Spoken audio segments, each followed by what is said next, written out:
Déficit en pré-sulfo et sulfite oxydase. La carence en sulfite oxydase cofacteur molybdène peut être aidée avec le pré-sulfo, un complément alimentaire, qui aide à métaboliser les acides aminés essentiels. Quel est l'effet d'un déficit en sulfite oxydase sur l'organisme et quelles conséquences peut-il avoir au niveau neurologique? Le déficit en sulfite oxydase est un trouble héréditaire du métabolisme des acides aminés soufrés qui entraîne une accumulation de sulfite dans les tissus et les fluides corporels.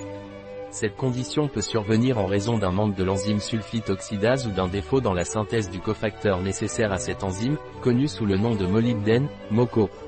Dans les deux cas, une maladie neurologique grave survient. Que sont les acides aminés soufrés et comment sont-ils éliminés? Les acides aminés sont des molécules présentes dans les protéines et jouent un rôle important dans l'organisme. Certains acides aminés, tels que la méthionine et la cystine, contiennent du soufre dans leur structure. Ces acides aminés sont formés et décomposés par une voie métabolique spécifique, dans laquelle la dernière étape implique la transformation des sulfites en sulfates, qui sont éliminés par l'urine. Quelle est la fonction de la sulfite oxydase?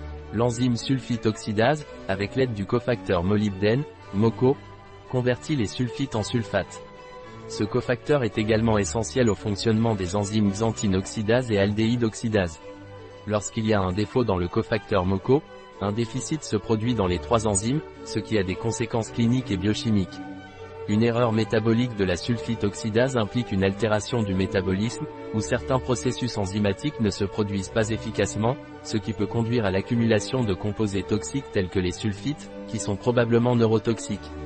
Ces altérations ont des conséquences pathologiques. Quelles sont les conséquences de l'accumulation de sulfites dues à un déficit en sulfite oxydase? En cas de déficit en sulfite oxydase, les sulfites s'accumulent dans l'organisme sans pouvoir être transformés en sulfate pour être éliminés par les urines.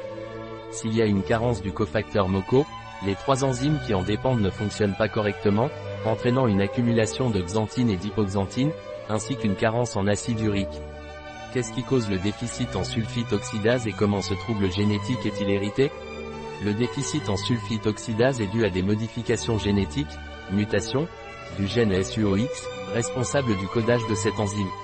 Il peut également survenir en raison de mutations dans d'autres gènes impliqués dans la synthèse du cofacteur MoCo, tels que MOCS1, déficit de type A, MOCS2, déficit de type B, et GPHN. Ces déficiences sont des troubles génétiques héréditaires de transmission autosomique récessive. Cela signifie que les parents portent les mutations de ces gènes, bien qu'ils ne subissent pas eux-mêmes les effets de la déficience enzymatique. Quels sont les symptômes neurologiques et les manifestations cliniques possibles qu'un enfant peut ressentir en cas de déficit en sulfite oxydase? Les premiers signes des deux carences peuvent apparaître dans les premiers jours de la vie ou au cours de la première année.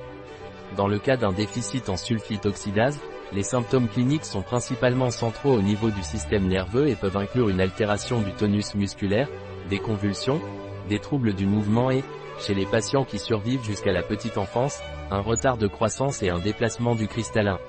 Les lésions cérébrales se développent tôt. En général, la maladie a une évolution rapide et fatale, bien qu'il existe des exceptions. En cas de déficit en MoCo, l'accumulation de xanthine peut également provoquer la formation de calculs rénaux en raison de la présence de xanthinurie. Comment diagnostique-t-on le déficit en sulfite oxydase? Le diagnostic de déficit en sulfite oxydase est posé par l'analyse du plasma et des urines des patients. Dans le plasma, on observe une augmentation des taux de sulfocystéine et de taurine, ainsi qu'une absence de cystine et d'homocystéine totale. Dans l'urine fraîchement collectée, une augmentation des sulfites est détectée et les mêmes altérations observées dans le plasma sont présentes. En cas de déficit en MoCo, en plus de ces constatations, on observe un déficit en acide urique dans le sérum et l'urine, ainsi qu'une excrétion élevée de xanthine et d'hypoxanthine dans l'urine. Pour confirmer le diagnostic de la maladie, des études enzymatiques et génétiques sont nécessaires, ce qui permet de fournir un conseil génétique et d'effectuer un diagnostic prénatal. Quelles sont les options thérapeutiques disponibles pour traiter le déficit en sulfite oxydase et le déficit en MoCo? En cas de déficit isolé en sulfite oxydase, les options thérapeutiques sont limitées. Cependant, en cas de déficit en MoCo, la réponse thérapeutique semble plus prometteuse. Les possibilités thérapeutiques comprennent restriction protéique par une alimentation pauvre en méthionine et supplémentée en cystine. Utilisation du dextrométhorphane, un inhibiteur des récepteurs NMDA, pour réduire l'excytotoxicité neuronale. Traitement du déficit en MoCo. Chez l'adulte, le régime de restriction protéique, 1. peut être complété par le complément alimentaire Naturelider Pré-Sulfo. Une thérapie de remplacement efficace pour le déficit en MoCo de type A, causé par des mutations du gène MOCS1, a récemment été découverte.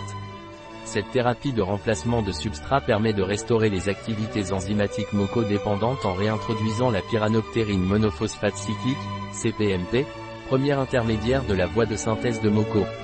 Cela aide à arrêter la neurodégénérescence associée. Le déficit en sulfite oxydase et le déficit en MoCo sont des maladies neurométaboliques graves, mais un diagnostic précoce et un traitement substitutif ou symptomatique peuvent aider les patients.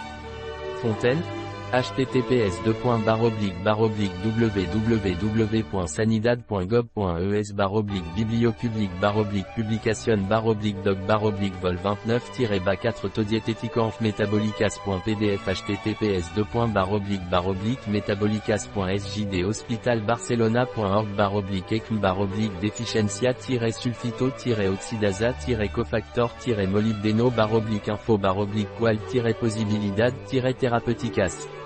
Un article de Catalina Vidal Ramirez, pharmacien, gérant chez bio-pharma.es.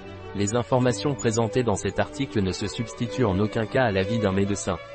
Toute mention dans cet article d'un produit ne représente pas l'approbation des ODD, Objectifs de développement durable, pour ce produit.